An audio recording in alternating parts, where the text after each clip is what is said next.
Barcelona ഇതിഹാസം Xavi ഹെർണാണ്ടസിന്റെ പേരിൽ വ്യാജ അപേക്ഷ മുതൽ അടിമുടി വിവാദങ്ങൾ നിറഞ്ഞ ഇന്ത്യൻ ഫുട്ബോൾ ടീം കോച്ച് തെരഞ്ഞെടുപ്പ് അവസാന ഘട്ടത്തിലേക്ക്. ലോകത്തിന്റെ വിവിധ ഭാഗങ്ങളിൽ നിന്നായി 170 അപേക്ഷകളാണ് ഇന്ത്യൻ കോച്ചാവാൻ കിട്ടിയത്. ഇവരിൽ നിന്ന് പുതിയ കോച്ചിനെ ഓഗസ്റ്റ് 1 പ്രഖ്യാപിക്കും. ടെക്നിക്കൽ കമ്മിറ്റിയുടെ പരിശോധനയ്ക്ക് ശേഷം 3 പേരുകളാണ് നിലവിൽ ഇന്ത്യൻ കോച്ച് സ്ഥാനത്തേക്ക് പരിഗണിക്കാനായി സമർപ്പിച്ചത്. വെള്ളിയാഴ്ച ചേരുന്ന അഖിലേന്ത്യാ ഫുട്ബോൾ ഫെഡറേഷൻ എക്സിക്യൂട്ടീവ് കമ്മിറ്റിക്കാണ് അന്തിമ തെരഞ്ഞെടുപ്പിനുള്ള ചുമതല. 3 പേരുടെ പട്ടികയിൽ മുൻ ഇന്ത്യൻ താരവും ISL ടീമുകളുടെ പരിശീലകനുമായ ഖാലിദ് ജമീലാണ് മുൻനിരയിലുള്ളത്. മുൻ ഇന്ത്യൻ പരിശീലകൻ സ്റ്റീഫൻ കോൺസ്റ്റന്റൈൻ, സ്റ്റെഫാൻ ടർക്കോവിച്ച് എന്നിവരാണ് മറ്റ് 2 പേർ. IM വിജയൻ നേതൃത്വം നൽകുന്ന ടെക്നിക്കൽ കമ്മിറ്റിയാണ് 3 പേരുകളും ശുപാർശ ചെയ്തത്. 48-കാരനായ ഖാലിദ് ജമീൽ നിലവിൽ ജംഷഡ്പൂർ FC-യുടെ കോച്ചാണ്.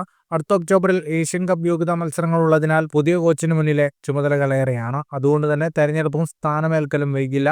ഇന്ത്യൻ മധ്യനിര താരമായ ഖാലിദ് 2 സീസണുകളിൽ അഖിലേന്ത്യാ ഫുട്ബോൾ ഫെഡറേഷന്റെ മികച്ച കോച്ചിനുള്ള പുരസ്കാരങ്ങളും നേടിയിരുന്നു.